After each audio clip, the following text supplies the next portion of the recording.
वाकई ही कोई डॉक्टर खदीजा ऐसा चेंज है हमारी फीमेल्स के बॉडी स्ट्रक्चर में या उनकी स्ट्रेंथ में, क्या अब उनको कंसीव करने में भी इश्यूज हो रहे हैं as compare to previous females?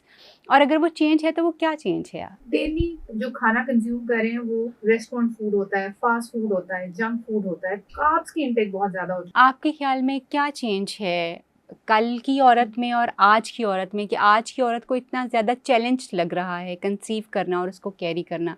मैं ये समझती हूँ कि इसमें हेल्थ का एक पर्सपेक्टिव है, इसमें एक सोशल पर्सपेक्टिव भी है, थोड़ी सी सोसाइटी की चेंजेस भी हैं। मेंटल हेल्थ का कितना रोल होगा कंसीव करने के लिए? जरूरी नहीं अगर एक कपल फर्स्ट मंथ में कंसीव कर गया है तो दूसरा भी कर जाए।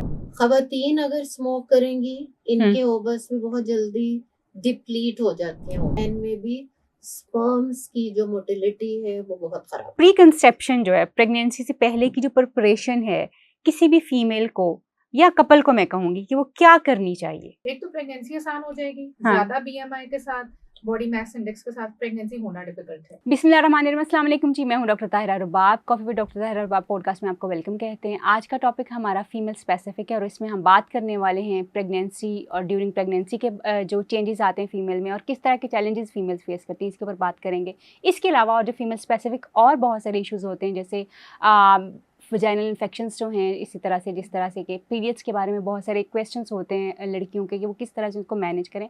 इन सारी चीज़ों के बारे में सवालात जो हैं वो आज हम अपने एक्सपर्ट से करेंगे। आज के हमारे एक्सपर्ट्स बहुत ही वंडरफुल हैं। मैं इनसे एक ही दफ़ा मिली हूँ, लेकिन इनसे मिलने के बाद मुझे लगा कि इनको मेरे पॉडकास्ट का हिस्सा बनना चाहिए, ताकि हम इनके तवस्सुत से वो सारे सवालात जो फीमेल्स मुझसे पूछ रही होती हैं उनके जवाबात इनसे हम लेके उन तक पहुँचा सकें। सो आज की हमारी गेस्ट हैं डॉक्टर खदीजा।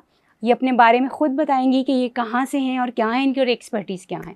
और इसके साथ साथ जो है वो हमारे साथ डॉक्टर नुदरत हैं। डॉक्टर खदीजा, बताइएगा काइंडली कि आप कहाँ से हैं? Thank you doctor. मेरा नाम है डॉक्टर खदीजा खान, मैं ऑब्स्टेट्रिशियन एंड गायनेकोलॉजिस्ट हूँ और मैं फर्टिलिटी स्पेशलिस्ट हूँ। मैं इस वक्त गायनी डिपार्टमेंट गंगाराम में एज एन एसोसिएट प्रोफेसर सर्व कर रही हूँ और मैं प्राइवेट प्रैक्टिस इकरा मेडिकल कॉम्प्लेक्स में करती हूँ। Very nice. डॉक्टर साहिबा, आप बताइएगा आपका कहाँ पे आप काम कर रही हैं और कितने अरसे से काम कर रही हैं? वैसे तो डॉक्टर साहिबा प्रोफेसर हैं। प्रोफेसर ऑब्स्टेट्रिक्स और गायनाकोलॉजी, लाहौर जनरल हॉस्पिटल, जो एक सरकारी बड़ा अस्पताल है लाहौर में, मैं वहाँ काम कर रही हूँ। एक यूनिट की हेड ऑफ द डिपार्टमेंट हूँ और अभी कुछ अरसे पहले मैंने एडमिनिस्ट्रेटरशिप की हुई है वहाँ पर। इससे पहले सारी उम्र मैंने गायनी एंड ऑब्स में टीचिंग और प्राइवेट प्रैक्टिस की। Very nice. मैम, अभी प्रैक्टिस कर रही हैं? आपका क्लिनिक है कहाँ पे? प्रैक्टिस कर रही हूँ मैं जोहर टाउन में, मेरा क्लिनिक है। जोहर टाउन में आपका क्लिनिक है, उसका नाम बता दें? जमीला फरीदी हॉस्पिटल। जमीला फरीदी हॉस्पिटल में डॉक्टर साहिबा जो है वो बैठती हैं। Okay, thank you so much ma'am, आप लोगों के आने का और आप लोगों के इतने बिजी स्केड्यूल में से टाइम निकालने का। I am so honour to have you, because I can understand कि आप लोगों की रूटीन और आपका जो स्केड्यूल है वो कितना ज़्यादा टफ होगा। Thank you so much for giving me. Thank you so much. Thank you for inviting us. Thank you ma'am. अच्छा, बात जो करना चाह रही हूँ, जैसे हम सब बहुत सारे मिथ्स लेके जो हैं वो अपनी सोसाइटी में चल रहे होते हैं और वो मिथ्स हमें जनरेशन टू जनरेशन जो आगे ट्रांसफ़र भी हो रहे होते हैं। जिस तरह से कि आज की बच्चियां हमारी, हम ख़ास तौर पे उनके बारे में समझते ये हैं कि आज की बच्चियां जो हैं वो बड़ी मम्मी डैडी किस्म की बच्चियां हैं, उनका वो स्ट्रेंथ नहीं है जो हमारी पिछली औरतों का हुआ करता था, कि वो इजीली कंसीव भी कर जाती थी और उस कंसेप्शन को वो आगे कैरी भी बहुत इजीली कर जाती थी। सवाल मेरा आपसे ये है कि क्या वाकई ही कोई डॉक्टर खदीजा ऐसा चेंज है हमारी फीमेल्स के बॉडी स्ट्रक्चर में या उनकी स्ट्रेंथ में, क्या अब उनको कंसीव करने में भी इश्यूज़ हो रहे हैं as compare to previous females? और अगर वो चेंज है तो वो क्या चेंज है आपके ख्याल में? ताहिरा, बहुत अच्छा आपका क्वेश्चन या मिथ है कि बिल्कुल चेंज है और इसकी सबसे बड़ी रीजन फूड है, खाना है, खुराक है। If I go back like 20-30 years back, तो जो हमारी नानियाँ थी, दादियाँ थी, उनके पास ये फ्रिज वाला, फ्रीजर्स वाला कॉन्सेप्ट नहीं था। फ्रेश खाना उसी वक्त आता था, फ्रेश सब्जी आती थी, फ्रेश गोश्त आता था, फ्रेश दूध आता था, उसी वक्त बनना है, उसी वक्त कंज्यूम हो जाना है। नॉट लाइक के फ्रिज में रख देंगे, कल भी इस्तेमाल कर लेंगे, फ्रीजर हुआ में सब्जी काट के रख दी। और ये जब हम चीज़ों को स्टोर करते हैं तो हम सबको पता है कि उसके अंदर ऐसे केमिकल्स प्रोड्यूस हो जाते हैं जो कि हमारी हेल्थ के लिए अच्छे नहीं है। फिर दूसरा फूड से रिलेटेड मैटर ये है कि पहले आपको भी पता है कि इतना कोई, हम जब छोटे होते थे तो हमारे लिए ट्रीट होती थी बाहर जाके खाना खाना, वंस अ वीक और वंस आफ्टर 2 वीक, फोर्टनाइटली एक दफा बाहर जाके खा लिया। अब इस तरह नहीं है। अब एक्चुअली हमारी जो जनरेशन है नेक्स्ट, अब जो इस वक्त जनरेशन है, डेली जो खाना कंज्यूम कर रहे हैं वो रेस्टोरेंट फूड होता है, फास्ट फूड होता है, जंक फूड होता है, कार्ब्स की इंटेक बहुत ज्यादा हो चुकी है, शुगरी चीजें बहुत ज्यादा हो चुकी है, जिसकी वजह से वेट भी गेन हो जाता है, जिसकी वजह से हमारी जुबान में एक लफ्ज है हार्मोनल इम्बैलेंस, पीसीओएस, हर कोई इसकी बात कर रहा है। So it's getting very common with all this food. So definitely change है बॉडी के अंदर चेंज है। एंड यू थिंक सो कि ये फूड उसमें एक मेजर फैक्टर जो है जो कि इसको चेंज कर रहा है। Second major factor lack of exercise है। अभी थोड़ी देर पहले भी हम बात कर रहे थे कि ये जो गैजेट्स हैं, पहले हम कभी ना कभी बाहर खेलने चले जाते थे, इवनिंग में टाइम होता था, we used to go out and play. कोई टीवी का ऐसा कॉन्सेप्ट नहीं था, घर वालों के साथ बैठ के वो 8 बजे वाला एक ड्रामा होता था, या उससे छोटे होते थे तो कार्टून आते थे, पोपाय द सेलर मैन देख लिया, एंड दैट्स ऑल। अब क्या होता है कि इवन मैं अपने घर में ही बच्चों को देख रही होती हूँ, सुबह नाश्ते से लेके टैबलेट सामने होती है, सामने नाश्ता हो रहा है, उसके बाद खाना भी इसी तरह है, फिर बस स्कूल का जो काम किया उसके बाद टीवी चल जाएगा। So there is no time जब वो बाहर जाते हैं, उसमें हमारा भी कसूर है, जनरेशन का खाली कसूर नहीं है। हम इतना कुछ सिक्योर नहीं फील कर रहे होते शायद अपने बच्चों को बाहर भेजने में कि वो जाके अकेले खेलें, और हमारे अपने पास शायद इतना टाइम नहीं होता।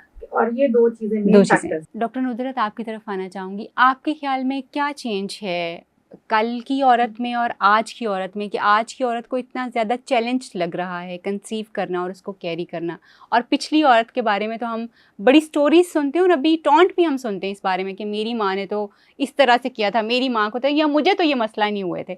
तो वो क्या डिफरेंस आप को नज़र आता है? माशाल्लाह आपका इतना ज़्यादा एक्सपीरियंस है। मैं ये समझती हूँ कि इसमें हेल्थ का एक पर्सपेक्टिव है, इसमें एक सोशल पर्सपेक्टिव भी है, थोड़ी सी सोसाइटी की चेंजेस भी हैं, बट ओवरऑल अभी भी हम हैं patriarchal society, all the power lies with the main. Okay, but what has happened is that कि खवातीन ने अवेयरनेस, एजुकेशन उसमें एक्सेल तो किया है। With time there are changes. जो राइट्स हैं उसमें राइट फॉर रिप्रोडक्शन भी है, राइट टुवर्ड्स रिप्रोडक्टिव हेल्थ भी है। सो जहाँ पर वो वाली बात आती थी कि family का size and when to have a baby was determined by the male members. उसमें females की choice नहीं थी. In fact, they were raised to get married and have children and raise them. अब अगर देखा जाए तो कोई उसमें भी बुराई तो कोई भी नहीं है, हर्ज तो कोई भी नहीं है, लेकिन जहाँ पर ये बात आती थी कि क्या वो चाहती थी ऐसे, बच्चों का नंबर कितना होना चाहिए था, पॉपुलेशन में कमी नहीं आई है, माइंड हम इतनी हमारी पॉपुलेशन की ओवर ग्रोथ है कि हम ये समझें कि क्या कोई सब फर्टिलिटी या इनफर्टिलिटी या कोई नंबर कम हो गया बच्चों का। The answer is no. At the moment हमारा fertility rate is very high, population explosion है पाकिस्तान में। We have failed with all the contraception strategies to bring down the population rate. सही। तो ये कहना कि क्या खवातीन कंसीव नहीं कर पा रही, तो वो तो एक बहुत छोटा सा नंबर है जिनकी बात कर रहे हैं। नंबर ओवरऑल पर कपल जो है अभी भी हमारा तकरीबन 4 है। Okay, very nice. यानी इसका मतलब है कि ये भी this is an again myth के जो हमारी फीमेल्स हैं वो जी आज की फीमेल तो उतनी स्ट्रांग नहीं है जितनी पिछले हमारी फीमेल्स जो थी वो स्ट्रांग थी और वो इजीली कंसीव कर जाती थी। ये मैं पॉइंट कहना चाहूंगी कि देखिए जो तालीम जहाँ पर तो तालीम है खवातीन में, और फॉर दैट मैटर अगर हम देखें तो रूरल साइड पे भी बहरहाल तालीम पहले से निस्बतन बेहतर है। सही। अवेयरनेस बेहतर है क्योंकि मीडिया ने बहुत पॉजिटिव जो रोल प्ले किया है, जहाँ वो घर घर पहुंच गया है। मीडिया से हम डरते नहीं है, हमें मीडिया को पॉजिटिव तरफ लेके जाना है। तो वहाँ की औरत भी एम्पावर हुई जरूर है, तो क्वेश्चन तो जरूर करते हैं, और उस तरह से मटरनल मोर्टेलिटी जो है वो कम हुई है पाकिस्तान जैसे मुल्क में। ओके, यानी ये थोड़ा सा हम पॉजिटिव चेंज कहीं ना कहीं हर लेवल के ऊपर जो है वो देख रहे हैं। अच्छा, क्या मैं आपकी जो बात समझ पाई हूँ कि जो हमारा अभी आपने कहा कि पॉपुलेशन रेट वही है, उसमें कोई ख़ास फ़र्क नहीं आया, बढ़ गया, बल्कि हम ओवर पॉपुलेटेड जो एक कंट्री हो चुके हुए हैं। तो इसका मतलब ये है कि क्या कहीं अब जो चॉइस ऑफ बीइंग मदर है वो अब लड़कियां एक्सरसाइज करना शुरू हो गई हैं, या कोई और चीज़ भी बीच में चेंज हुई है? आप दोनों के एक्सपीरियंस में अगर कुछ ऐसा है तो वो क्या है? दोनों चीज़ें ही हैं। चॉइस ऑफ बीइंग मदर भी थोड़ा सा चेंज हो गया, जैसे प्रोफेसर डॉक्टर नुदरत सुहेल ने भी बताया कि हैं तो हम अभी भी male dominant society, decision male का है, लेकिन अब एक सोसाइटी ऐसी भी आ गई है जहाँ पे फीमेल्स अब खुद डिसीजन लेना शुरू हो गया, I want to have 1 child, I want to have 2 child, I don't want to have a child. अब ऐसा भी सुनने में आता है, हमारे पास पहले ऐसे पेशेंट्स नहीं आते थे। Okay, so there is one thing definitely जो कि हमें ये बता रहा है, लेकिन दूसरी तरफ जो मेरा कंसर्न है कि फर्टिलिटी का रेट जो कि एक जो लोग अफोर्ड कर सकते हैं उनमें कम होता जा रहा है। ओके, और जो एक नॉन अफोर्डिंग तबका है उसमें ज्यादा है। और इसकी रीजन क्या आपको इसकी लगती है? अगेन वही बात करूंगी कि एक बहुत आजकल कॉमन सब पीसीओज हर बच्ची डेली 3-4 पेशेंट Okay. क्लिनिक पे आते हैं। थोड़ी सी चबी होगी पेशेंट, एक्नी का इशू होगा, पीरियड्स इरेगुलर होंगे, और वो मेनली रिलेटेड है with diet and lack of exercise, जिसकी Okay. बात मैंने पहले की। यानी क्योंकि जो एक वो तबका जो अफोर्ड कर सकता है उसका असेस है टूवर्ड्स एवरीथिंग, यस। सो इसका मतलब ये है कि हम जो इनफर्टिलिटी की कॉजेज़ को अगर कहीं डिग डाउन करना शुरू करें तो हमें ये पता चलेगा कि हमारा जो पुअर डाइट है या हमारा बहुत ज़्यादा बाहर जाके जो एक कार्ब्स वगैरह का इंटेक जो है वो हमारा इनफर्टिलिटी को रेस कर, और उसके साथ हमारा पीसीओएस का जो है वो कंप्लेन वो भी बहुत ज़्यादा हो रहा है। एक आसान लफ्जों में बात कहें, क्योंकि we are talking about educating our audience, youngsters, I would say the young ladies out there listening to us. देखिए, हर हार्मोन का प्रिकर्सर है cholesterol. Okay, and I'd like to repeat myself again, her hormone का precursor है cholesterol. ठीक हो गया। जो female hormones हैं, कोलेस्ट्रॉल उनका एक बेसिक इंग्रेडिएंट है। ठीक है। अब बॉडी ने बाहर से कुछ एक्वायर करना है, all that which is fat and fatty acids, एक डी नोवो वो बॉडी अंदर बनाती है, लिवर बनाती है। ठीक है। यानी कि इसका बैलेंस बहुत जरूरी है। अगर बाहर वाला कोलेस्ट्रॉल बहुत कम होगा तो शायद बॉडी और मैकेनिज्म से दूसरी तरह का कोलेस्ट्रॉल बनाना शुरू कर देगी। और अगर बाहर से हम बैड कोलेस्ट्रॉल खाएंगे, लाइक से अगर हम इनकी ड्राई फ्रूट्स की बात करें तो आलमंड्स और वॉलनट्स में बहुत अच्छा कोलेस्ट्रॉल है। ठीक है। लेकिन काजू में, चिलगोजों में ये गुड कोलेस्ट्रॉल नहीं है। ओके। अल्लाह ने इसीलिए उनको इतनी लेयर्स में छुपा के रखा है, लेकिन इंसान भी क्यूरियस है, वो पहुंच जाते हैं कि व्हाई सो मेनी। मैं चाहूंगी डॉक्टर साहब आप ये रिपीट कीजिएगा कि गुड जो है हमारा कोलेस्ट्रॉल वो किस ड्राई फ्रूट में ज्यादा है और किस में जो है? नंबर 1 पे जो है वो वॉलनट है, ठीक है, अखरोट और फिर बादाम। ठीक है। तीसरे नंबर पे मूंगफली। ओके, अच्छा मूंगफली का भी तीसरे नंबर पे ये अच्छे कोलेस्ट्रॉल। ओके। और बैड कोलेस्ट्रॉल में जो बहुत जल्दी से आपका हाई लेवल कर देते हैं, स्मॉल ट्राइग्लिसराइड्स होते हैं जो शरीयानों के अंदर जम जाते हैं। सही सही। और ये बाइस बनते हैं ब्लड प्रेशर का, हार्ट अटैक का, और subsequently weight gain and diabetes. Okay. So अब ये देखें ना, हार्मोन्स की पूरी एक कहानी है जिसमें there are major hormones, there are minor hormones, there are co-hormones। ठीक है। मतलब दोस्त के दोस्त और दुश्मन के दुश्मन, इस किस्म के बॉडी में बहुत बैलेंसेस जो है नेचर ने सेट किए हुए। ओके। सो जैसे डॉक्टर खतीजा बहुत अच्छी बात वो कर रही हैं, बार बार 2 पॉइंट्स पे हम अपनी ऑडियंस को लाना चाहते हैं। देखिए, बाहर के जो फ्रीक्वेंट मील्स है ना, क्योंकि अब हर घर में, मेरे घर में भी वो खड़े हुए होते हैं लेके राइडर्स, पिज्जा और ये वो सारा कुछ। इससे हमें बाहर जाना है। बेस्ट आ रहे cook at home, wash your hands, cook at home, wash your hand, cook at home, take in portions. जबकि हमने पोर्शन साइज भी बड़ा कर दिया हुआ है, और हमने वो कार्बोहाइड्रेट, रिफाइंड कार्ब्स और वो सारे कुछ उस तरह वाले जो फ्राइड है वो ज्यादा हमारे लिए ये बॉडी के अंदर जाके हमारे गुड कोलेस्ट्रॉल को खराब खत्म करते हैं, बैलेंस खराब करते हैं, हार्मोन्स का इम्बैलेंस शुरू हो जाता है। ओके। ये बनता है basis for PCOS, polycystic ovary.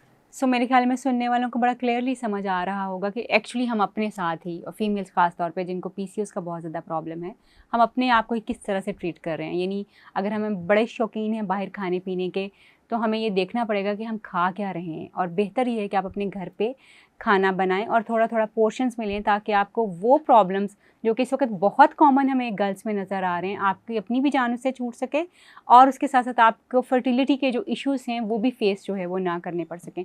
Doctor साहबा, मेरा अगला सवाल आपसे जो है वो ये है कि प्री कंसेप्शन जो है, प्रेगनेंसी से पहले की जो प्रिपरेशन है किसी भी फीमेल को या कपल को, मैं कहूँगी कि वो क्या करनी चाहिए बेसिकली? सबसे पहली बात तो डॉक्टर तायरा कि this is a very neglected topic और बहुत इंपॉर्टेंट टॉपिक है, और हमारे यहाँ तो इसको एक टैबू समझा जाता है कि अच्छा शादी से पहले ऑब्स्टेट्रिशियन का गायनोकोलॉजिस्ट के पास जा रहे हैं, वजह क्यों, जबकि ये इंतहाई इंपॉर्टेंट है। यहाँ पे मैं सब ऑडियंस को ये बताना चाहूंगी कि please do try to consult doctor before getting pregnant.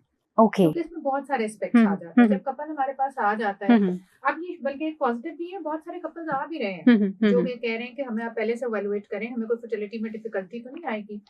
अच्छा, ये दिस इज बिफोर मैरिज और before after marriage? Okay, before. Okay, आजकल बहुत सारा कॉन्सेप्ट है कि प्लान्ड प्रेगनेंसी। ठीक है, ठीक है। सो उसमें हम उनको समझाते हैं कि आप आए, हम आपको सबसे पहले इवैल्यूएट करेंगे, जिसमें इवैल्यूएशन का मकसद ये है कि थोड़े सवालात पूछेंगे, उनकी हिस्ट्री ले लेंगे, मुआयने की जरूरत है कर देंगे, कुछ अगर हमें इन्वेस्टिगेशंस रन करनी है वो कर लेंगे उनकी हिस्ट्री और एग्जामिनेशन की बेस पे, और फिर हम देखेंगे कि ये कपल कितना फिट है। ठीक है, कोई प्रॉब्लम तो नहीं। वो फिटनेस जो भी आपने आइडेंटिफाई की वो क्या है? वो फिटनेस ये है कि उनका वेट कैसा है। ठीक है, अगर वेट ज्यादा है तो हम उनको पहले काउंसिल करते हैं कि कोशिश करें अपने थोड़े वेट को कम कर लीजिए, खासकर फीमेल। ठीक है, ताकि जब वो एक तो प्रेगनेंसी आसान हो जाएगी, ज्यादा बीएमआई के साथ, बॉडी मास इंडेक्स के साथ प्रेगनेंसी होना डिफिकल्ट है। ठीक है। और अगर हो जाएगी तो फिर आगे बड़े मिसकैरेज का रिस्क बढ़ जाता है, medical disorder, sugar, blood pressure, caesarean जो कि आजकल कहते हैं जी बहुत बढ़ गया है, उसका रिस्क बढ़ जाता है। सो इन सब चीजों को रोकने के लिए हम पहले से उनको कहते हैं try to lose your wait,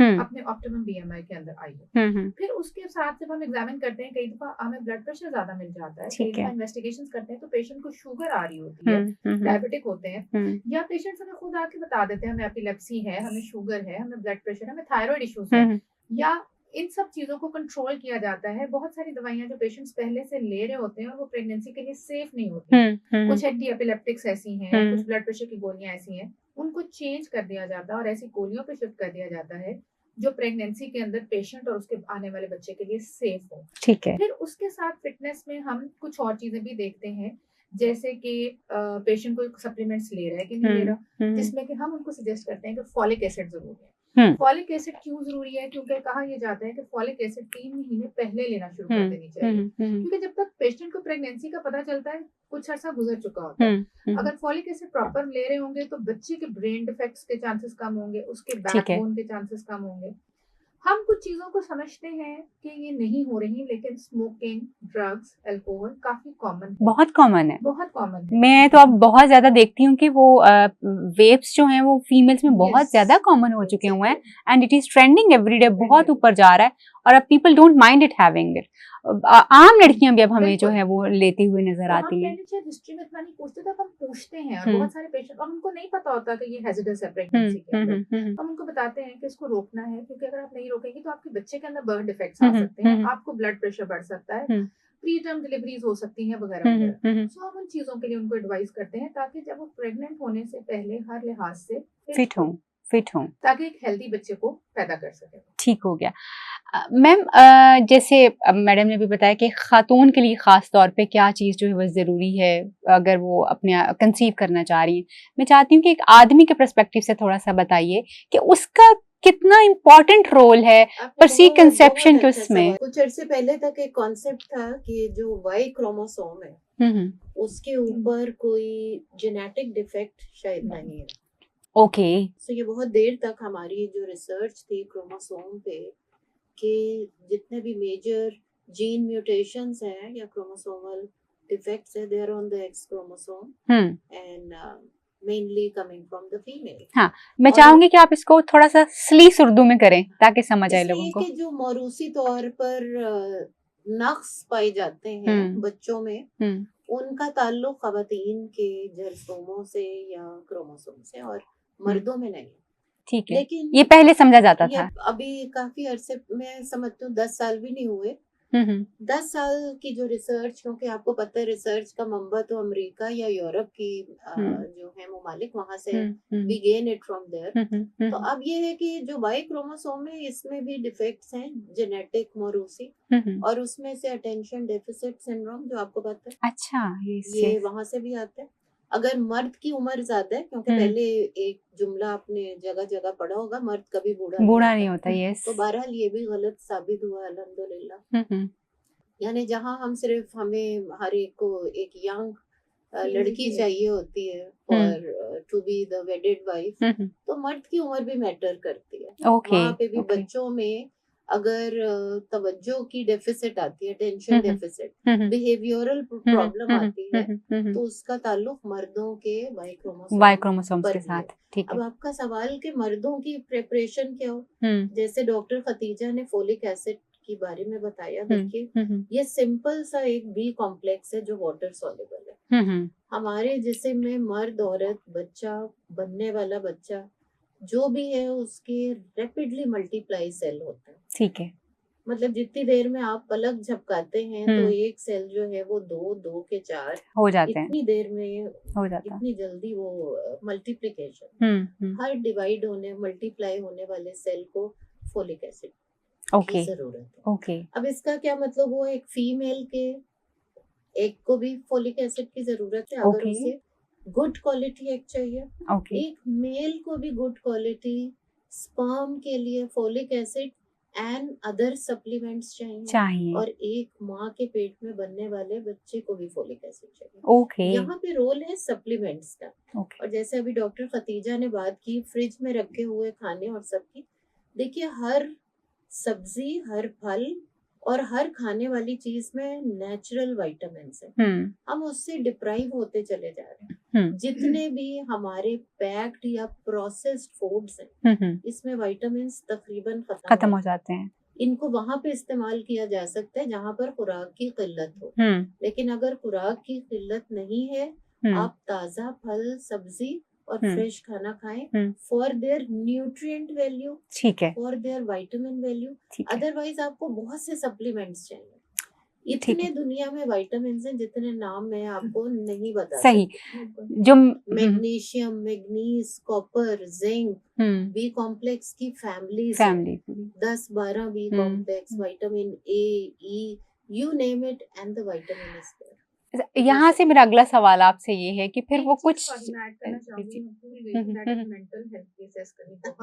मैं अगला सवाल आपसे यही करने वाली थी। मैं पूछना ये चाह रही हूँ कि कुछ ऐसी स्पेसिफिक डाइट्स आप आइडेंटिफाई कर सकेंगे कि लोग हमारे डे टू डे वो एटलीस्ट वो रूटीन अपनी बना सकें कि जी ये तो हमने खाना ही खाना है, बाकी डॉक्टर के साथ कंसल्टेशन के साथ जो चीजें होंगी वो तो हैं, वो क्या होंगी डॉक्टर साहब? जरूर शामिल करें, 1 से 2 फल पूरे दिन में, कोई भी हो, कोई भी फल हो जो मौसम का फल हो, कोई भी मौसमी फल। आजकल तरबूज है, सेब कभी भी नहीं जाता, किसी भी मौसम में बाहर नहीं जाता, लेकिन कुदरत ने बहुत समझदारी के साथ मौसम के लिहाज से फल रखे होते हैं जो हमारे लिए बहुत बेहतरीन होते हैं। गर्मी में जैसे खरबूजा है, तरबूज है, गर्मा है, अंगूर है, आलू बुखारे खुबानी, ये सब आपको ठंडक भी पहुंचाते हैं और बेहतरीन विटामिन्स भी देते हैं। डॉक्टर साहब आप पूछना ये चाह रही हूँ कि आप ये तो हमारा एक पूरा अलग से सेगमेंट है, मगर हम अलग अलग चीजों को डील नहीं कर सकते क्योंकि हम एक ह्यूमन बॉडी के साथ, ह्यूमन बीइंग के साथ डील कर रहे हैं, जिसमें उसकी मेंटल हेल्थ भी इंपॉर्टेंट है, उसकी फिजिकल हेल्थ भी इंपॉर्टेंट है और उसकी सेक्सुअल हेल्थ भी बहुत ज्यादा इंपॉर्टेंट है। सो पूछना ये चाह रही हूँ कि आपके ख्याल में मेंटल हेल्थ का कितना रोल होगा कंसीव करने के लिए, क्योंकि मैं भी क्लिनिक में जब बच्चियां देखती हूँ ना, दे आर टू स्ट्रेस्ड और शादी के 2 महीने के बाद वो स्ट्रेस शुरू हो जाता है उनके अंदर, कंसीव नहीं हुआ पहले दिन से। ओके जी, पहले दिन से शुरू हो जाता है, बिल्कुल ठीक कह रही है। तो उसका थोड़ा सा एलेबोरेट कीजिए। मैं चाहती हूँ कि मैं तो बताती रहती हूँ लेकिन जब वो आप लोगों की जुबान से आएगा तो शायद सुनने वालों के लिए ज्यादा जो उसकी वेटेज होगी कि गायनाकोलॉजिस्ट में बता रही है इस बारे में। मेंटल हेल्थ में सॉरी पिछले उसमें इसको एलेबोरेट करना भी भूल गई कि this is very important before conceiving हर लिहाज से। अब हमारे यहाँ क्या है कि इस बात को समझने की जरूरत है कि हो सकता है कि 2 भाइयों की शादी, 2 बहनों की शादी इकट्ठे एक दिन पे हुई हो, लेकिन इस बात को हमारे बड़ों को भी समझना है, उस कपल को भी समझना है कि हर एक की बॉडी डिफरेंट है, हर एक का रिप्रोडक्टिव सिस्टम डिफरेंट है, हर एक का मेटाबॉलिज्म डिफरेंट है। जरूरी नहीं अगर एक कपल फर्स्ट मंथ में कंसीव कर गया है तो दूसरा भी कर जाएगा। ठीक है। जो 2 दिन बाद एक क्वेश्चन शुरू हो जाता है, खुशखबरी कब है? सही आगे खुशखबरी कुछ हुआ? मैं तो अक्सर इसको ये कहती कुछ हुआ। So that is quite upsetting, can be very upsetting for the couple. सिर्फ खवातीन के लिए नहीं, मर्दों के लिए भी। और जिनकी प्रेगनेंसी नहीं हो रही उनसे ये पूछना अभी बच्चा नहीं हुआ, कब होगा, दिस इज वेरी ट्रॉमेटाइजिंग। और मेंटल हेल्थ, अब अगर आप किसी से तीसरे दिन से ये पूछना शुरू कर देंगे खुशखबरी आई, कुछ हुआ नहीं हुआ, तो वो इतना स्ट्रेस्ड आउट हो जाएंगे। नया नया कपल होता है, उनके लिए अपनी रिस्पॉन्सिबिलिटीज एक नई होती है, एक नया उनकी जिंदगी का आगाज होता है, तो वो उस स्ट्रेस की वजह से भी, जो हार्मोन्स का डॉक्टर रुद्रत ने इतना अच्छे तरीके से समझाया, वो कोलेस्ट्रॉल था लेकिन इतना निजाम तब्दील हो जाता है कि अगर उन्होंने जल्दी कंसीव भी करना है तो उसकी वजह से वो नहीं कर स्ट्रेस पाते, उनको करने नहीं देगा, करने ही नहीं देता। ठीक है। फिर वो जब उनकी आपने सेक्सुअल लाइफ की बात की, जब वो इतना स्ट्रेसफुल लाइफ होती है तो उनकी सेक्सुअल लाइफ भी डिस्टर्ब होती है। और प्रेगनेंसी के लिए सेक्सुअल लाइफ का तो जरूरी है। होता क्या है, कपल्स आते हैं, दे आर लाइक हमारा फर्टाइल पीरियड कौन सा, दूसरा महीना होगा, और दे आर लाइक हमें फर्टाइल पीरियड समझा दें। हालांकि this is not very good thing. Fertile period ठीक है, उसका पता होना जरूरी है, लेकिन उसको स्पेसिफिक डेज को बस देखना और उसमें भी इतने स्ट्रेसफुल हो जाना तो प्रेगनेंसी नहीं है। फिर मेंटल हेल्थ का एक और एस्पेक्ट है, क्या जो कपल है वो तैयार है ये रिस्पॉन्सिबिलिटी लेने के लिए, ये या सिर्फ एक दुनिया को दिखाने के लिए कि हमने बच्चा पैदा करना है, फर्टाइल कपल। हाँ, ये बहुत इंपॉर्टेंट है, क्योंकि क्या होता है जैसे ही प्रेगनेंसी होती है खवातीन के मूड स्विंग्स भी होंगे, डाइट में भी चेंजेस आएंगी, और वो जो मेल साथ हैं उनके spouse, is he ready to tolerate all this? क्योंकि मैं अपने पेशेंट को समझाती हूँ कि ये जो बैठी है ना, इन्होंने आपके साथ लड़ना भी है, झगड़ना भी है, पूरे 9 महीने आपने बर्दाश्त करना है, क्योंकि इनके हार्मोन चेंज हो रहे हैं। अगर तो वो मेंटली हेल्दी हैं तो वो इस प्रेगनेंसी को लेके चल सकेंगे। और फिर तीसरा इसमें एक्सपेक्टेड बच्चा हो जाएगा तो क्या वो दोनों मेंटली इतने स्टेबल हैं कि उसकी परवरिश कर सकते हैं? ये तमाम चीजें बड़ी इम्पोर्टेंट, और उनको इस पे काउंसल करना भी बहुत, और यानी ये सारी चीजें प्री कंसीव करने से होने की जरूरी है कि ये कंसल्टेशंस पहले होने चाहिए। डॉक्टर नुदरत, मेरा आपसे सवाल जो है वो ये है कि अभी डॉक्टर साहब ने बड़ी खूबसूरती से ये बताया कि मेंटल हेल्थ हमारे लिए बहुत ही इंपॉर्टेंट है, और साथ ही उन्होंने बताया कि इसका कनेक्शन आपकी सेक्सुअल हेल्थ के साथ कितना ज्यादा है।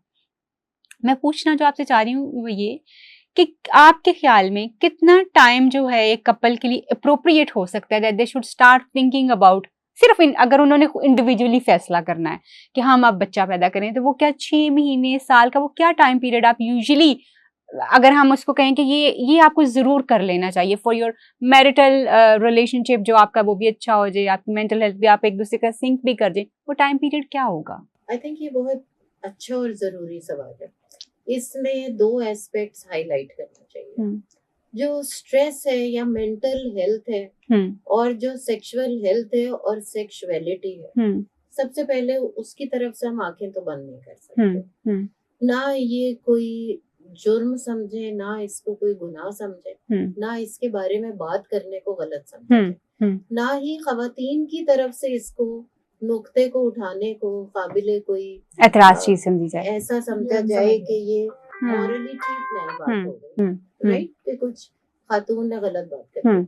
तो देखिए, जहाँ पर है ज़हनी हम आहंगी, सबसे पहले तो यही नहीं पता है ना, जहाँ पे तो है अरेंज्ड मैरिजेस, मेजोरिटी अभी भी हमारी अरेंज्ड मैरिजेस, एग्जैक्टली। लेकिन जहाँ पे चलिए पसंद की भी शादी है, यहाँ पे बहुत सी मिथ्स होती हैं, बहुत सारे ख्वाब टूटते हैं लड़कियों के, क्योंकि वो समझ रही होती है शायद उसी तरह की कोर्टशिप की वाली जिंदगी चलेगी, जबकि अब जिम्मेदारियां जो हैं वो बढ़ती चली जाती हैं। सो सबसे पहले दोनों ने जो सोचा होता है, मर्द ने और औरत ने, शौहर और बीवी बनने के बाद, वो क्या जिम्मेदारियां, वो तो कुछ जिम्मेदारियां भी हैं, लेकिन उन जिम्मेदारियों में जहाँ पर एक जिम्मेदारी है to have a baby, socially तो ये है ना जी कि अब शादी हुई है तो आउटकम तो होना चाहिए, बेबी होना चाहिए। एग्जैक्टली। अब मेडिकल पॉइंट ऑफ व्यू से तो 2 साल ले सकते एक हेल्दी कपल। अच्छा, अभी हम हेल्दी कपल की बात कर रहे हैं, ओके। अभी हम वो बात नहीं कर रहे हैं जहाँ पे कोई सब क्लिनिकल कोई प्रॉब्लम, ओके ओके। सो बिल्कुल हेल्दी मर्द और बिल्कुल हेल्दी खातून 2 साल ले सकते हैं, ओके। एक मंथ में सिर्फ 10 या 8 दिन होते हैं जो फर्टाइल होते हैं। अब अगर वहां पर ताल्लुक कायम होगा तो शायद बेबी हो जाए, वो भी जरूरी नहीं कि हो। सो इसलिए सबसे पहली बात ये है फ्रॉम दिस फोरम के एक हेल्दी कपल जिसमें कोई प्रॉब्लम नहीं है, हाँ, may take 2 years। ओके। अब ये वो वाली बात है कि जैसे ही कपल आपके पास आए, आपने ये बातें बतानी, लेकिन ये तो उनके लिए जो कपल आएगा, जो कपल की कोई अप्रोच ही नहीं है, वहाँ पे मीडिया का बहुत बड़ा रोल है, कैसे ये बात पहुंचाई जाए, ये वाली बात। दूसरी बात है कि आजकल डाइवोर्स का या तलाक का रेट बहुत बढ़ गया है, it is। और उसमें ये वाली बात भी शामिल है। लेकिन सबसे ज्यादा प्रॉब्लमेटिक क्या है, जब आप एक बच्चा हो जाने के बाद सेपरेशन कर लेते हैं और मसले शुरू हो जाते हैं, उस बच्चे के लिए शुरू हो जाते हैं और लड़की के ऊपर ज्यादा हो जाता है। सही सही। क्योंकि औरत अपना बच्चा नहीं छोड़ती, ये मेजॉरिटी आज की तारीख तक भी है। ऐसे ही, बिल्कुल ऐसे ही छोड़ जाते हैं, अपनी हाँ। बीवी को भी छोड़ जाएगा, बच्चों को भी छोड़ जाएगा, औरत अपना बच्चा नहीं। ट्रू ऐसे ही। सो मेंटली ये सारी बात ये बैठ के कि आपको अगले 5 साल समझ आए शादी के, आपको अगले 10 साल समझ आए, तो यूजुअली मैं अपने पास, जो मेरे पास कपल आते हैं, मैं बताती हूँ कि फर्स्ट 10 years में it's like having your kids. जितने भी आपने घोंसले में बच्चे रखने, जो भी गैप करना है, फैमिली प्लानिंग कीजिए, कितना इंटरवल करना है, नंबर डिसाइड करना। हो सकता है आप एक के बाद सेटिस्फाई हो जाए, लेकिन जो कपल आके ये कहेगा कि हमें बच्चे नहीं चाहिए, वो एक और पैथोलॉजी है।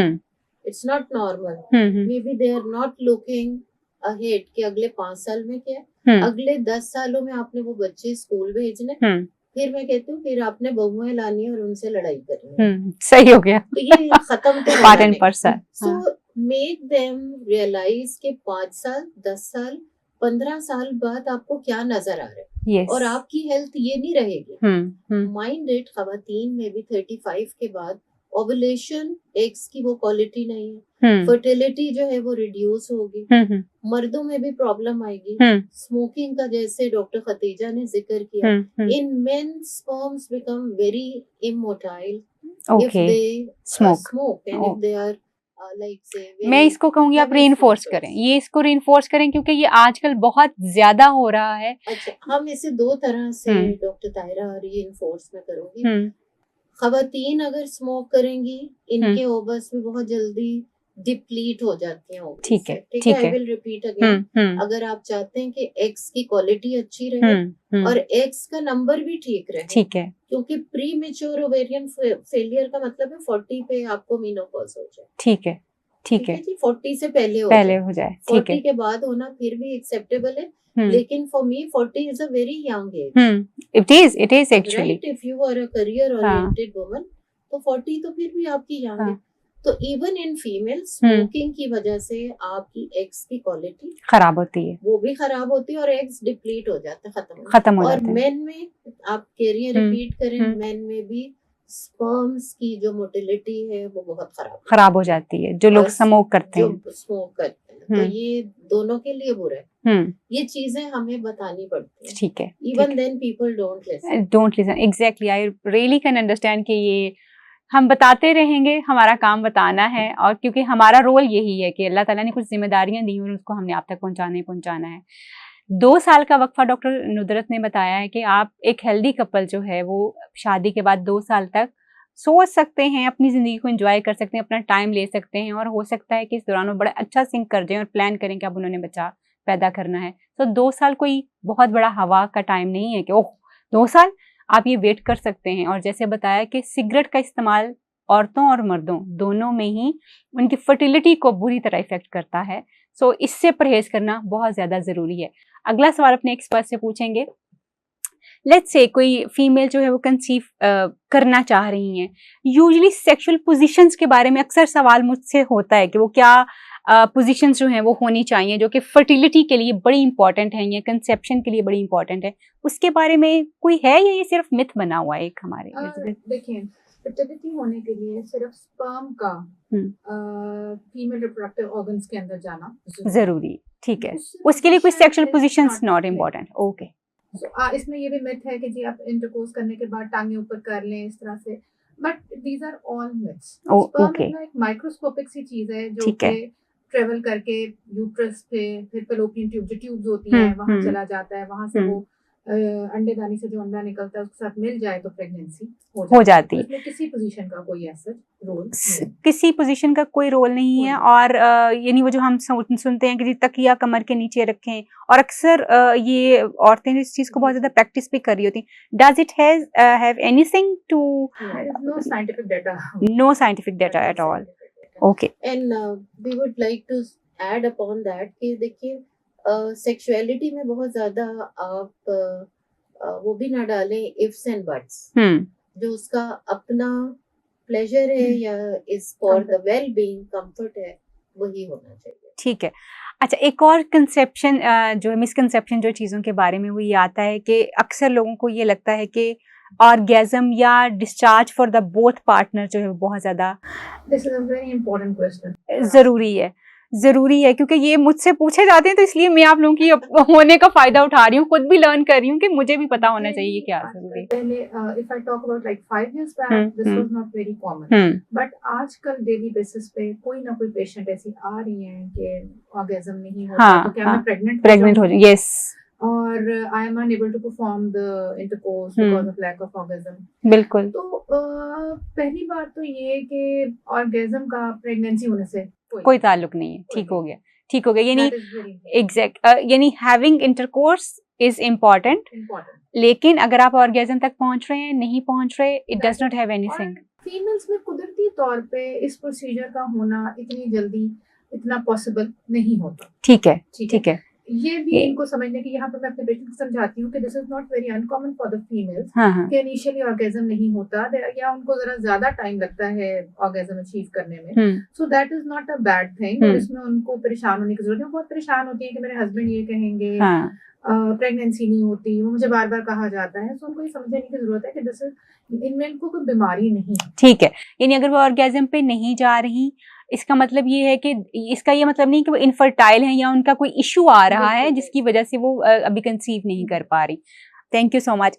नेक्स्ट सवाल मेरा ये है कि लेट्स से एक कपल जो है वो कंसीव कर लिया, एक फीमेल को फर्स्ट ट्राइमेस्टर में बहुत सारी कॉम्प्लिकेशंस और चैलेंजेस जो हैं वो फेस करना पड़ते हैं। मैं ये चाहती हूँ कि आप वो चैलेंजेस थोड़े से बताएं और उसको हम कोप कैसे कर सकते हैं उसके ऊपर थोड़ी सी रोशनी डालिए। सबसे पहले तो जैसे ही प्रेगनेंसी टेस्ट पॉजिटिव आता है तो घर वालों का प्रेशर शुरू हो जाता है। 2 लोगों के लिए खाएं, रेस्ट करें, ऐसे नहीं उठना, वैसे नहीं बैठना, सीढ़ियां नहीं चढ़नी।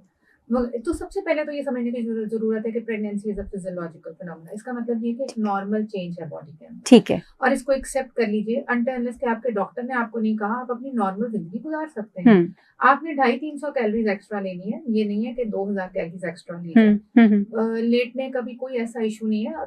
थोड़ा सा जब प्रेगनेंसी आगे बढ़ती है तो हम जरूर कहते हैं कि लेफ्ट साइड पे करवट लेके लेटे ताकि बच्चे को ब्लड सप्लाई अच्छी जाए। ठीक है, लेफ्ट साइड के ऊपर करवट लेके। ओके, जब थोड़ा सा यूट्रस बढ़ जाता है, ठीक है, it's not like in first trimester, तो हम उनको कहते हैं कि लेफ्ट साइड पे करवट लेके लेटे ताकि बच्चे को ब्लड सप्लाई अच्छी जाए। ठीक है, सो इस तरह उठना बैठना ऐसे नहीं करना, चलना नहीं है, ऐसा कुछ भी नहीं है। आप अपनी नॉर्मल जिंदगी गुजार सकते हैं अनटिल अनलेस कि किसी वजह से आपकी डॉक्टर ने आपको रोका। ठीक है जी, सॉरी। जो चैलेंजेस में हेल्थ के हवाले से हम बात करना चाहेंगे, जैसे खतीजा ने बहुत अच्छी बातें की, नोजिया एंड वॉमिटिंग है हॉलमार्क। तो नोजिया एंड वॉमिटिंग के बारे में सबसे पहले उन्हें आप थोड़ी सी एजुकेशन दें कि ये स्पेशल हॉर्मोन्स हैं और ये चलता रहेगा 1-2 महीने 3 महीने। 5% of the unlucky ones will have it continuously, यानी 9 months तक उनको चलेगा नोजिया। कुछ 5% ऐसी औरतें होंगी। और इसके लिए मैं तो हमेशा कहती हूँ कि इसको भी आप इंजॉय करें, क्योंकि जब प्रेगनेंसी खत्म हो जाएगी और आज से 5 साल के बाद आप बैठ के हंसा करें यार वो भी नोजिया वॉमिटिंग होती है।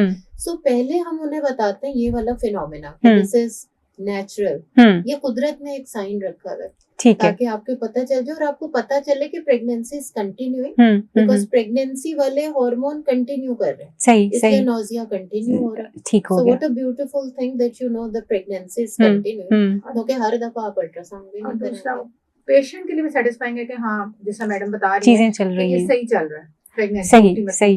तो इसमें लेट्स से अगर कोई हमने कोई होम रेमेडीज बतानी हो तो वो क्या? यही मैं कहने लगी थी कि once you reassure them कुछ ना कुछ तो होता है फायदा, कि वो कहती है अच्छा ये नॉर्मल है, अच्छा सबको होता है। और मैं ये भी बताती हूँ सबको होता है। हाँ। और जब मैं आपको ये बताऊंगी कि ये सबको होता है और नॉर्मल है, तो थोड़ा सा आप कहेंगी ये कैसी बातें करें, मुझे तो इतनी सफरिंग हो रही है, मैं इतना बुरा फील कर रही हूँ और आप मुझे ये बताओ, ये मेरी पेन को नहीं समझ रही, तो मेरी तकलीफ को तो समझा नहीं।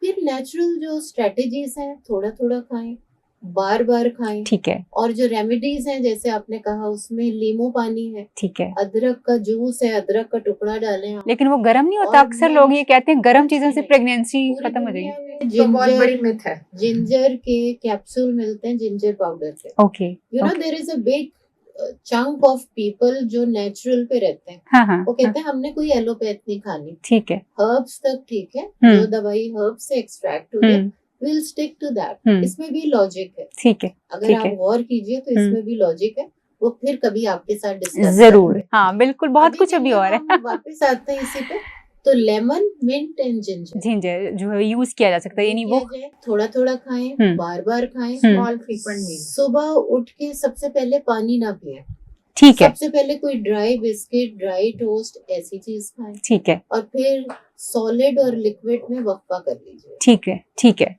तो ये नेचुरल हो, ये नेचुरली चीजें जो है बेहतर हो जाएंगी। ठीक नहीं होगा वहाँ पे फिर बहुत छोटी सी परमिसेबल गोलियां हैं, ओके। 2 रात को खा लीजिए, 1 सुबह खा लें, 1 शाम को खा लें। जिस तरह से सिर्फ एक चीज ऐड करना चाहूंगी, अगेन हम खाने की बात करें, जब हम ज्यादा ग्रीसी फूड लेंगे, ज्यादा स्पाइसी फूड लेंगे, ये नॉजिया, वोमिटिंग, एग्रीवेट, ठीक है, उसको ये यानी ऑयली चीजें और ग्रीस वाली जो चीजें हैं, तली हुई चीजें, उनको जरा अवॉइड करें।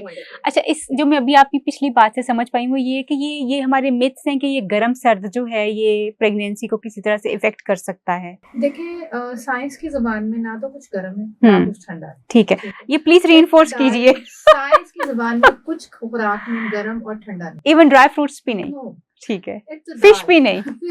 ये आपने फिश बहुत अच्छी, मैं इसमें आपको पपाया भी ऐड करते हैं। एक एग्जांपल दूंगी। देखिए, जब आप कहते हैं ना जी गर्मियों में मछली ना खाएं, और या मछली खाने से मिसकैरेज हो जाएगा, या इतनी गर्म है ब्लीडिंग हो सकती है, बड़ा गोश्त, बिल्कुल बिल्कुल। अगर आप गौर करेंगे ना, दुनिया में जो ममालिक जिस हिस्से में पानी के नजदीक है, वो सिर्फ उसको प्रोटीन की एक्सेस इज ओनली फिश। फिर वहां पे तो बड़ी सख्त इनफर्टिलिटी होती या जबरदस्त किस्म की मिसकैरेजेस हो रही है। बहुत शुक्रिया डॉक्टर साहिबान ये सब बताने के लिए। ऑनेस्टली मछली खाते हैं, बैलेंस बहुत ज्यादा जरूरी है, एतदाल। और एक बात हम जरूर कहेंगे, कुछ मसाले वाकई बहुत खौफनाक होते हैं जिनका नाम ही आपको नहीं आता। अच्छा, ठीक है, वो बहुत ज्यादा मिकदार में वो मत खाइए, ठीक है, यानी उनका नाम हमें नहीं आता तो हमें पता भी नहीं वो कौन से। ऐसे नाम है कि आपको पता ही नहीं चलेगा। ठीक हो गया। सो वो बहुत तेज मसाले ना खाएं, स्पेशली काला नमक। अच्छा, ठीक है, आप ये चीजें देखिए। ये बिल्कुल मुझे अभी याद आ गया आपके काले नमक बताने से। मेरी एक फ्रेंड थी, शी गॉट प्रेग्नेंट, तो अब उसको सूट ही काला नमक कर रहा था। अब ये देखिए नमक क्या करता है। एक मॉलिक्यूल जो नमक है वो 11 मॉलिक्यूल पानी के आपकी बॉडी में रिटेन करता है। ओके, ठीक है। एक जो ऑब्स्टेट्रिकल पॉपुलेशन का मतलब है प्रेग्नेंट खवातीन की आबादी, 7 से 15% को हाइपरटेंशन हो सकती है। ओके 20 उसमें से जो है, अगर आप नमक की यही मकदार रखेंगे तो एड अपॉन जो ब्लड प्रेशर है वो बहुत बढ़ जाएगा। ठीक हो गया। तो नमक या चीनी का इस्तेमाल कम रखें। मैं अभी बस यही अगला सवाल यही था कि अक्सर मैंने देखा जब नौजिया हो रहा था ना, लोग कोई ना कोई टॉफी, कोई ना कोई कैंडी जो है अपने मुंह में रखना। ये अच्छा सवाल है। देखिए जहाँ पर है ना कि सिर्फ नौजिया के लिए आपने कुछ मुंह में रखना है, खुबानी भी अच्छी जो खुश्क खुबानी होती है, या आप कोई बहुत ही लो कैलोरी या शुगर फ्री कोई च्युइंगम, कोई स्वीट मुंह में रख सकते हैं, सौंफ रख सकते हैं। ठीक हो गया। Very nice. लड़कियां को ढूंढ लेती हैं। सही, यानी सौंफ वगैरह और खुबानी या जो नेचुरल चीजें आप उनको इस्तेमाल कर सकते हैं अपने नौजिया वगैरह को रोकने के लिए, रादर कि आप नमक और चीनी या कैंडीज का इस्तेमाल जो है वो बहुत ज्यादा करें। अच्छा, मेरा अगला सवाल डॉक्टर साहबा आपसे ये है कि जिस तरह से हम कहते हैं कि वॉक जो है वो नहीं करनी या इतना नहीं चलना, सीढ़ियाँ नहीं चढ़नी, जबकि मैं और आपने भी देखा होगा कि डॉक्टर्स जब प्रेग्नेंट होती हैं तो लास्ट ट्राइमेस्टर भी चल रहा होता है, और इवन समटाइम्स तो डिलीवरी का दिन भी होता है और वहीं पे ड्यूटी होती है, और उसी दिन डिलीवरी भी जो है उनकी वहीं एग्जैक्टली वहां चली जाती है। तो व्हाट इज दिस कि चलना नहीं है, फिरना नहीं है, ये क्या है? ओके, जैसे मैंने पहले बताया, एक्टिव प्रेगनेंसी रहेगी सही तो आपकी कॉम्प्लिकेशंस भी कम रहेंगी। डॉक्टर नुसरत ने बड़े अच्छे तरीके से ब्लड प्रेशर का भी हमें बताया, शुगर का बताया, इनके होने के चांसेस भी कम रहेंगे। फिर आजकल एक बहुत बड़ा मसला शुरू हो गया, सी सेक्शन तो नहीं हो जाएगा डॉक्टर साहब। ठीक है, अगर आपकी एक्टिव प्रेगनेंसी होगी, आप चलते फिरते रहेंगे, आप एक्सरसाइज करते रहेंगे, तो नॉर्मल डिलीवरी की शरह या ज्यादा बढ़ जाएंगे। ओके, हाँ, until unless there are some complications हैं, आपकी डॉक्टर ने आपको कहा है कि आपने नहीं ज्यादा एक्सरसाइज करनी, you can do mild to moderate every exercise। ठीक हो गया।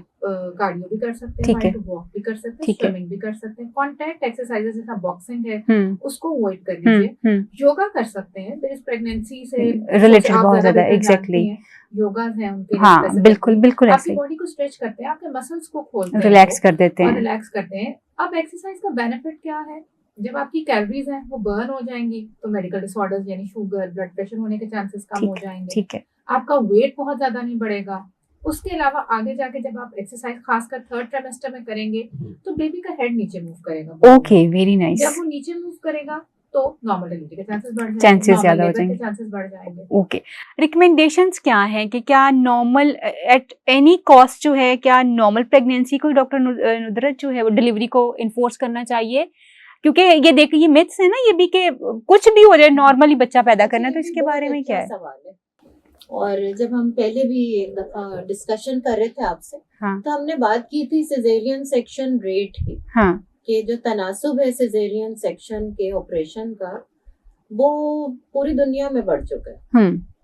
ठीक अब है। वो क्या अवामिल है जिसकी वजह से हम यहाँ तक पहुंचे? हाँ, प्रमोट तो हम आज के दिन भी बैठ के नॉर्मल डिलीवरी करते हैं और कोशिश करते हैं। ठीक है। सो जहाँ पे नॉर्मल डिलीवरी को सेफ होना चाहिए। ठीक है। देखिए जो बात है वो सेफ्टी क्या है? हाँ, कि जो माँ है खैर और आफियत से प्रेगनेंसी और डिलीवरी में से गुजर जाए और पोस्टपार्टम पीरियड में से गुजर के हेल्दी अपना एक बेबी लेके उसकी परवरिश करे। ठीक है। ये हमारा गोल है प्रेगनेंसी। ठीक है। ठीक है कि माँ भी हेल्दी हो, सेफ हो, बच्चा भी हेल्दी हो। सो अब ये गोल है।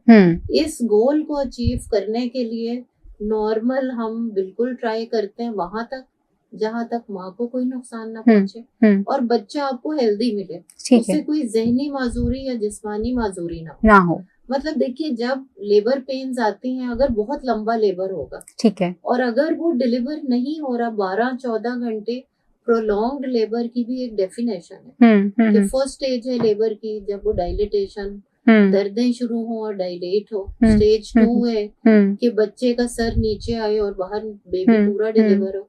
और 3rd है कि प्लेसेंटा भी खैरियत से डिलीवर हो जाए। ठीक है, क्योंकि प्लेसेंटा भी 500 ग्राम्स का ऑर्गन है, यानी कि जितनी एक लिवर है, आपने देखी होगी लिवर कितनी बिल्कुल बिल्कुल। और जब एक नॉर्मल डिलीवरी होती है तो तकरीबन 500 मिल्स तक ब्लड का मां लूज कर जाना कोई वो नहीं है अनहोनी बात। इसको हमने 500 से एक्सीड नहीं करना चाहिए नॉर्मल डिलीवरी। सिजेरियन सेक्शन में 1000 मिल है। अब आप ये देखिए कि ये ग्लास 250 मिल्स है। ठीक है, ठीक है। तो इतनी अगर माँ ने ब्लड लूज करने के बाद उसका रिजर्व कितना ठीक हो गया, तो क्या मदर की सेफ्टी है? पाकिस्तान में या डेवलपिंग कंट्रीज में हम मदर्स को लूज करते हैं पोस्टपार्टम हेमरेज, ठीक है, या खून के ज्यादा जाया हो जाने की वजह से। ठीक है। सो नॉर्मल डिलीवरी वहां तक जहाँ पे सेफ्टी है। सिजेरियन सेक्शन वहां पे शुरू होता है जहाँ पर माँ या बच्चे की सेफ्टी या वेल बीइंग कॉम्प्रोमाइज नहीं है। तो सिजेरियन सेक्शन का रेट दुनिया में बढ़ गया। ठीक है, जैसे सारे पढ़े लिखे लोग इदारे WHO सारे ऑब्स्टेट्रिशियन गायनाकोलॉजिस्ट उसे नीचे लाने की कोशिश करते रहते हैं। ऑनगोइंग वर्कशॉप्स होती हैं, एजुकेशन की क्लासेस होती हैं, मिडवाइफ्स को ट्रीट किया जाता है, एजुकेट किया जाता है कि ये हम सेफ्टी के दायरे में रहें। क्योंकि एट द एंड प्रेगनेंसी का आउटकम होना चाहिए माँ और बच्चा हेल्दी हो।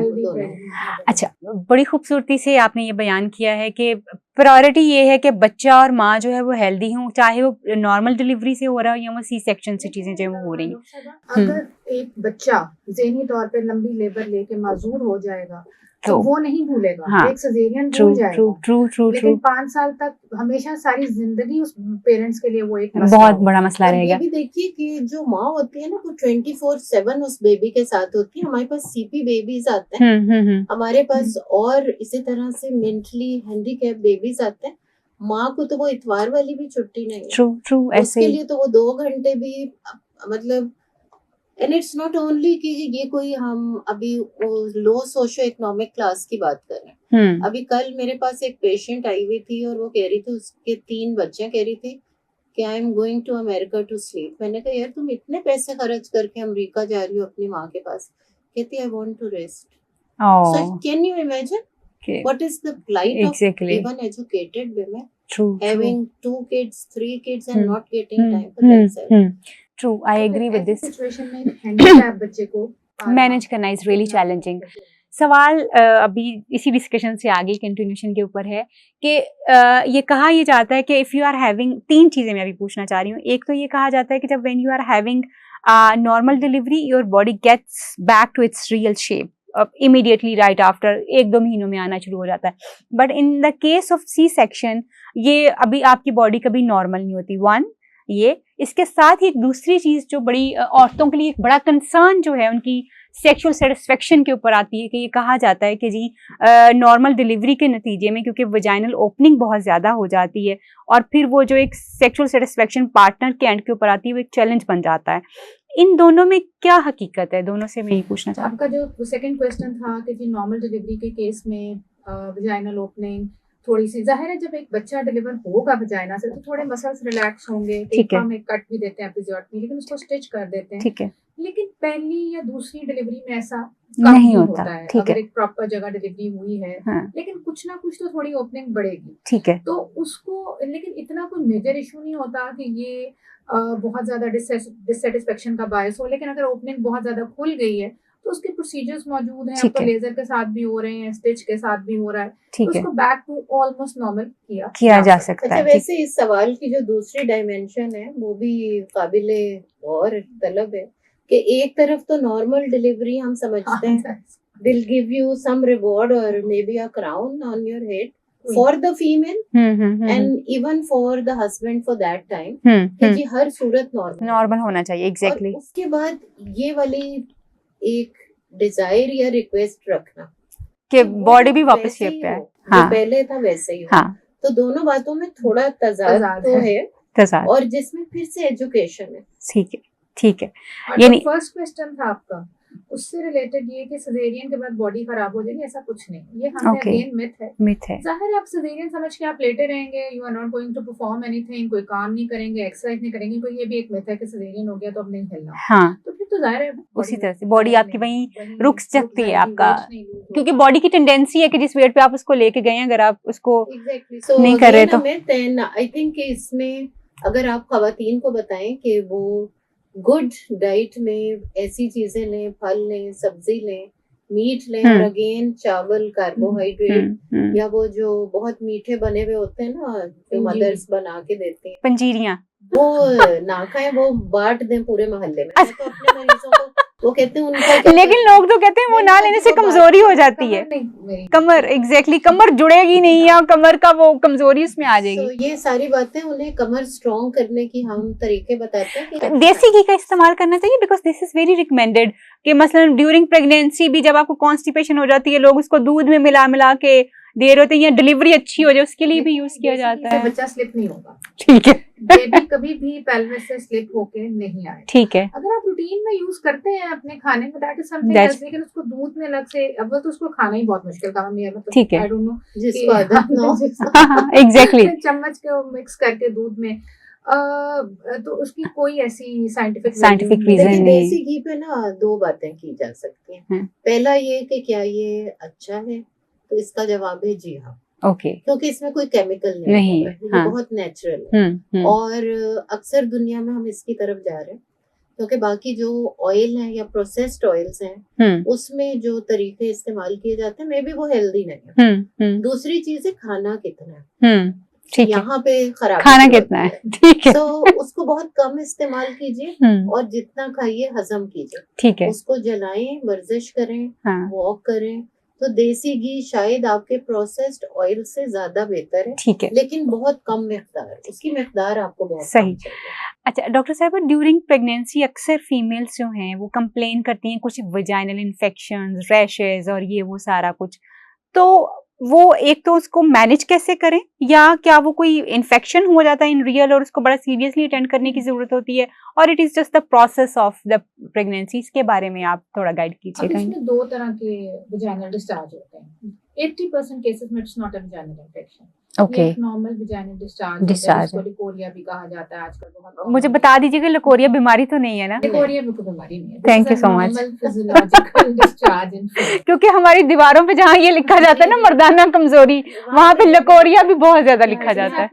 हाँ, मैं कहना चाह रही थी जो डॉक्टर नुसरत ने कहा कि इससे हड्डियों का कोई लिंक नहीं है, so this is normal vaginal, exactly. ये वाली मिथ जो है हम आपके प्रोग्राम में जरूर डॉक्टर तायरा करेंगे कि देखिए वो जो कहते हैं ना कि लकोरिया की वजह से खास करके कमर की हड्डियां पिघल के और कैल्शियम की कमी करके वो बाहर ही निकल आती हैं सारी, ऐसा कुछ नहीं है। इन हड्डियों से मुझे एक और चीज याद आ रही है, ये तो चले लोकोरिया के बारे में ना कि ये हड्डियां हो जाती हैं, देयर इज अनदर थिंग कि जब आप मैस्टरबेट कर रहे होते हैं, आदमियों के बारे में ये कहा जाता है, and this is what I have heard even from very educated people, कि वो जो इजैकुलेशन में आपका सीमन आ रहा है, दैट्स आल्सो आपकी हड्डियों की मिक जो है ना वो बाहर आ रही है। नहीं वो उसका काउंटर पार्ट होगा। We can keep on going and talking about the myths. So coming back on लोकोरिया की फिर से दोबारा देखिए, ये हम ऑब्स्टेट्रिशियन के ना दिल की आवाज है जो इस वक्त निकलेगी। आई रियली वांट टू, मेरा पूरा इस पे हम करेंगे डिटेल में। और ये कहना चाहूंगी कि इंसानी जिस्म में जितने भी सुराख हैं उनका कोई ना कोई काम है, ठीक है, और उसकी सफाई, कुदरती सफाई का इंतजाम कुदरत ने खुद ही करके किया। भेजा। Okay, very nice. ग्लैंड्स बने हुए हैं, उसमें वो दूध हैं जो रतूबत बनाते हैं, जिसकी वजह से वो लुब्रिकेटेड रहते हैं, और वहां से पानी का इखराज होता है ताकि वो एरिया साफ भी रहे। और फिर कॉन्सेप्ट है good bacteria and bad bacteria. Okay, तो जो वेजाइना है इसमें गुड बैक्टीरिया अल्लाह ताला ने रख के भेजे ताकि इसकी कुदरती सफाई होती रहे। इसी तरह से पैखाने की नाली, पेशाब की नाली, कान, मुंह, नॉस्ट्रिल्स, इस सब की सफाई का कुदरत ने इंतजाम किया।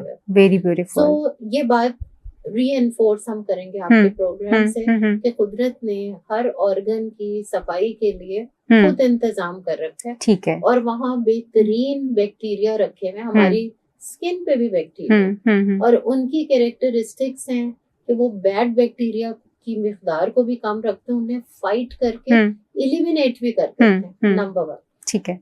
Talking about females and about vaginal discharge, जैसे हमने कहा कि दिल की आवाजें खतीजा कह रही हैं, तो देखिए नॉर्मल चीज को फिर हम एबनॉर्मल या उसे एलिमिनेट नहीं करेंगे।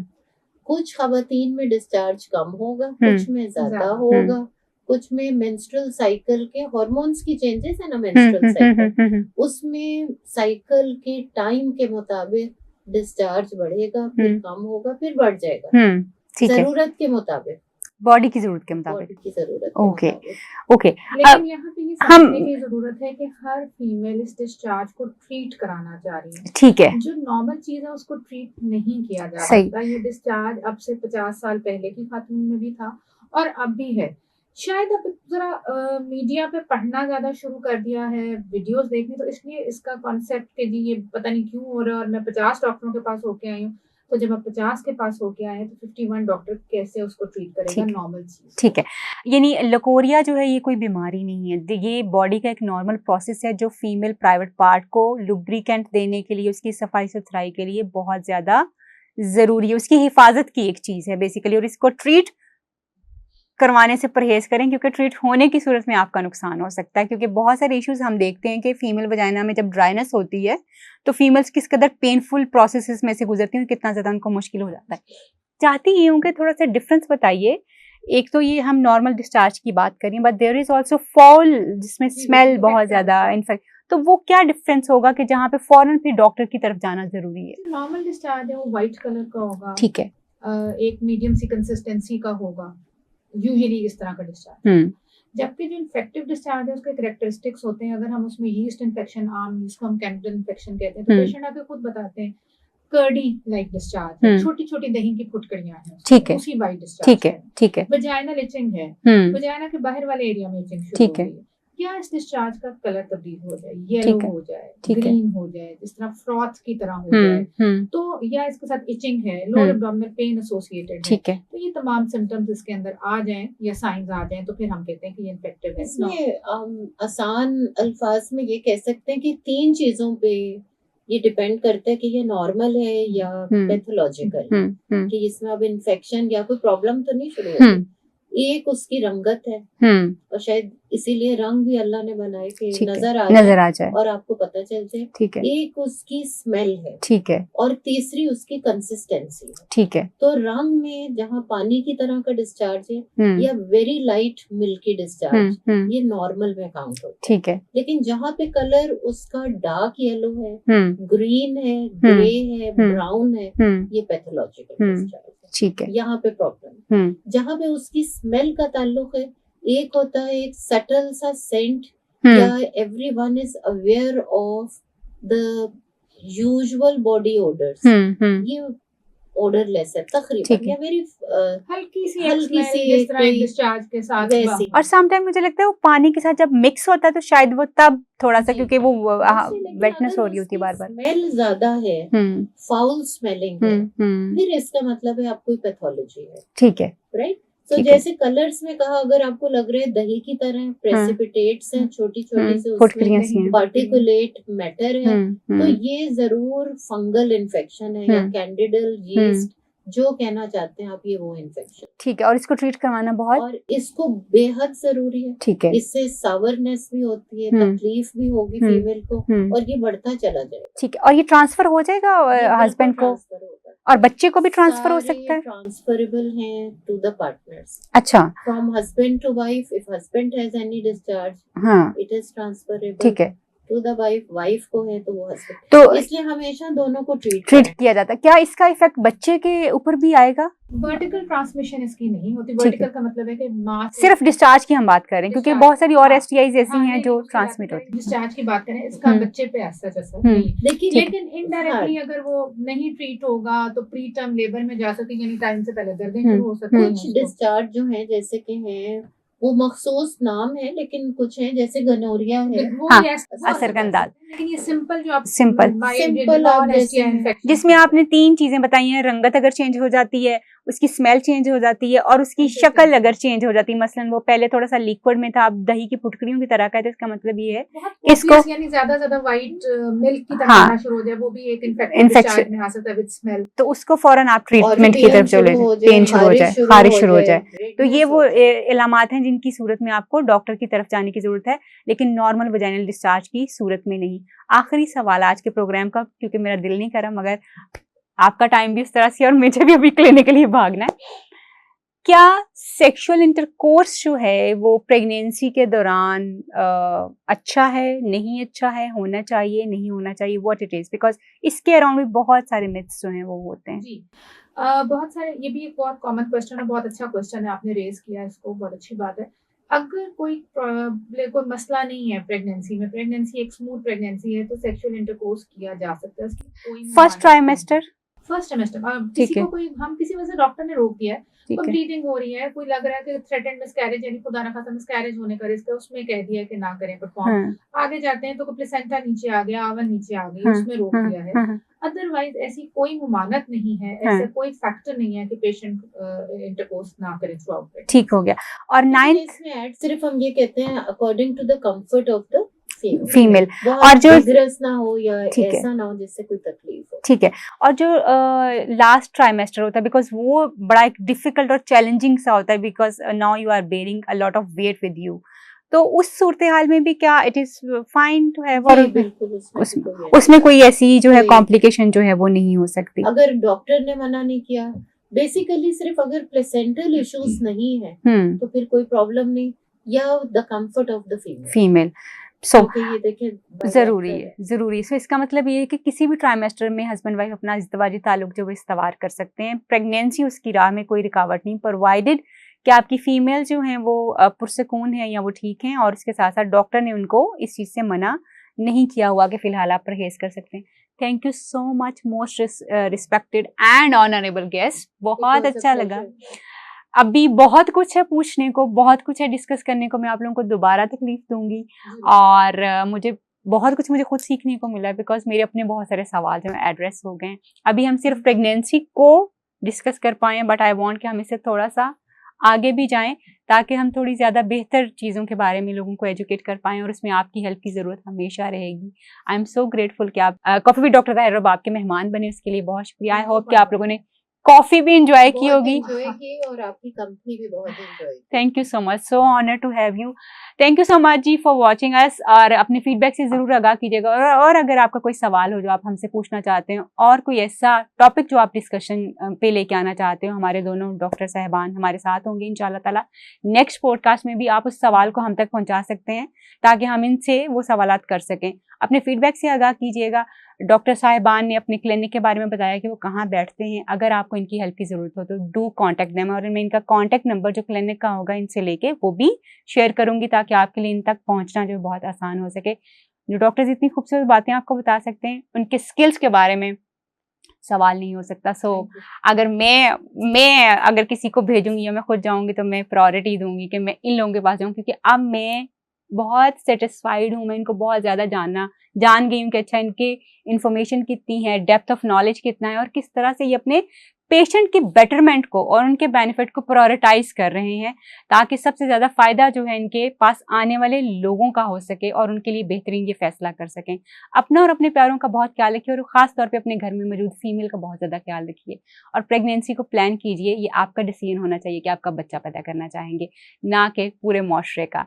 आपसे फिर मुलाकात होगी coffee with doctor Tahira Arbab के साथ। मुझे दीजिए इजाज़त। अल्लाह हाफ़िज़।